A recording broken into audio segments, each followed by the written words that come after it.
Hey guys, it's Bill with Let's Talk Dubs. We're here at SEMA Show, and if you've been watching anybody on YouTube doing some cool stuff, in East Coaster most especially, I got John Ludwick, and he's out here at the Rovi. So people here say Row, but it's a German company, and the W's are V's. Yeah, Rova Motor Oil. So we're here at Rova Motor Oil, and he's got the auto unit here. But if you've been watching this channel, if you haven't, go subscribe to this channel. He's got some pretty dope stuff, puts out videos on a regular basis, and he does some really cool stuff. Now, what we're looking at here is a 1960 auto unit that's on a VW chassis. Now, go ahead and tell us a little bit about, so where did you find the car? So the car was on Marketplace, oddly enough. I didn't see the listing, but a friend of mine did, and basically tagged me in it on Facebook. He was like, hey, you need something that's a total basket case to work on. What's hilarious is he'd seen my beetle panned BMW 700, and the actual post, which I screenshot and still have today, said, hey man, this would look pretty sweet on a beetle pan. Right. And the next morning we drove 10 hours to Ohio, my dad and I, to go get it. And as we stand here today, it's on a beetle pan. No, it's totally cool. I've been watching the build on this thing. I know you're big on the BBS style wheels, or the web wheels. Yeah. I know that's like your trademark thing. Even though it was a Grand Prix. The Buick Sabre. Yeah, but BBS is on a Buick. Why not? So this has got a Type 3 motor. I've been watching kind of the build on this, and he really put a lot of, from where you started the Corvair, which is where I found you at. I saw your Corvair. Yeah. All my VW buddies like, bro, why would you buy a Corvair? Like, brother, duh. I see it. Well, that's just it's a Chevy air-cooled car. Right. Super cool. So that's where I started following you on that. And then I've been watching the build on this. Super cool. I love that it's on a Beetle chassis. You got tons of work in this thing.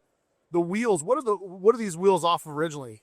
These would have come on an early 80s SE 911 or 930 Turbo or something like that. These are 1982 BBS E50s. Okay. So to the BBS nerd, these are kind of like a holy grail wheel that aren't center locks. So they're magnesium 3-piece motorsport wheel. Super lightweight. Yeah, really lightweight, designed to be motorsport basically. So the lips, the centers, and the barrels all mate together. But what BBS did with the motorsport wheels was they used O-rings in them, so they would seal immediately. Yeah. You wouldn't have to wait for like a Permatex or something silicone sealant to cure. So basically, these wheels were rebuildable at the track. If you bent a wheel, if you got into a barrier or into some car, you're back on the road. Exactly. So as they sit on the car, these are the original paint centers as they were from 1982. And it's kind of cool because it kind of matches the patina. That's why I left them. Yeah, exactly. And what I did was I rebuilt the rest of the wheels. So they're brand new lips, brand new barrels, brand new hardware,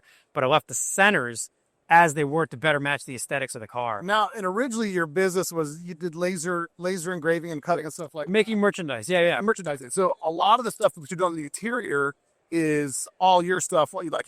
Did you make these bomber seats? I did. Yeah, I did. Seats here. I didn't upholster them, but I CAD designed and CNC cut the sides. I originally made my own backs and bottoms. I'm not an upholsterer, so wrapping them didn't go that well. And my buddy, I saw the video. And my buddy Nick from Western Mass Waterworks said you should probably let me take those seats. And it's kind of what you did in the Corvair, right? You did bomber seats in the Corvair. Yep. Originally, and then now there's a lot of you've got a specific build style, which is super cool. It's unique to what you do. You know what I mean? And it's funny, as different as those two cars are, this car has a lot of that same vibe that's in the Corvair. Yeah, exactly. Kind of a bomber patina look. What's super cool I think about this is these cars are really unique. Tell us a little bit about the auto union itself, like the scarcity of this vehicle. I mean, they're not originally rear engine cars. Right. Yeah. So Auto Union, to give a scope of what Auto Union was, I mean, they were a company from the 20s and 30s and 40s. And in the late 60s, Volkswagen purchased them in 69 and it became Audi. So if you want to talk about the 4-ring logo quickly, that logo was the Auto Union badge. Right. Originally, it was the 4 companies that built up Auto Union. And in the early 60s, they were kind of chasing that American Finn aesthetic era. 50s kind of vibe. Yeah. This is known as the baby T-Bird because it looks just like a 57 T-Bird in some ways. Yeah. It's got a unique style for sure. Yeah, definitely. 2-door coupe, factory pop outside glass. It's got like an Aston Martin DB3 kind of look to the front with the hood scoop. Yeah. It's got kind of like they made a Lawrence, a coach build, the Romech made a Lawrence, aluminum bodied Volkswagen pan car. Yeah. This has a similar look to a Romech. So super cool, real unique car. Now, what's the production number on these cars? So, if I recall correctly, I think they made 5,100 or around 5,000 ever, with about 900 or so cabrios. And so there's only about 4,000 of these coupes across a 5-year production span worldwide. Worldwide, yeah. And the Auto Union Club of America really only has about a dozen or so that they know of in the States.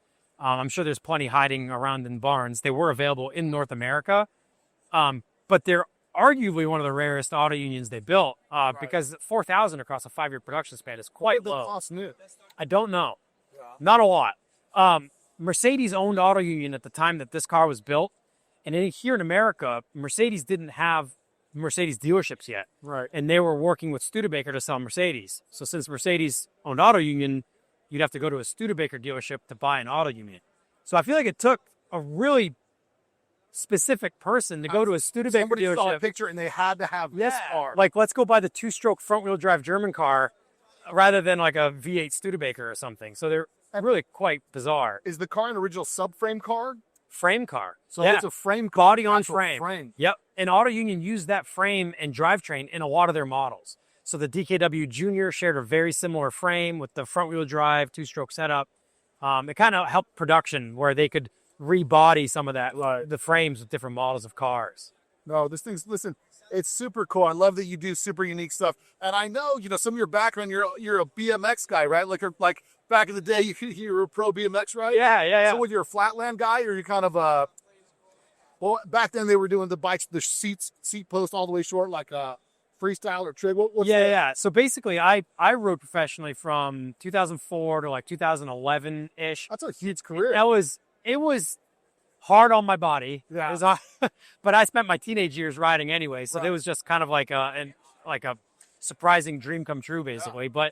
But that was across the era of like the slam seat post. Right. That was the early mid 2000s era. But yeah, I did that for just under 10 years. And you did that before all the skate parks appeared everywhere that all the kids have access to now. Basically. I did a lot of driving, a lot of road trips to those skate parks. Right, yeah. Well, that's the other cool thing. If you guys want to see some cool videos, he's done a bunch of cool videos of cross-country road trips, cars he's built, and then decided to sell or give away, and then drive them across country to give them away. So, man, hey, it's been great meeting you, man. Yeah, it was well, man. Yeah, thank you so much. Great job on the Auto Union, man. I really appreciate it. Look forward to seeing you get this thing out. Hopefully you drag it out to Vegas next year for one crazy weekend. It'd be rad to have this thing cruising down the strip, man. That'd be crazy. So I really appreciate hope it, guys. to see you out here. Thank you so much. Thanks, man.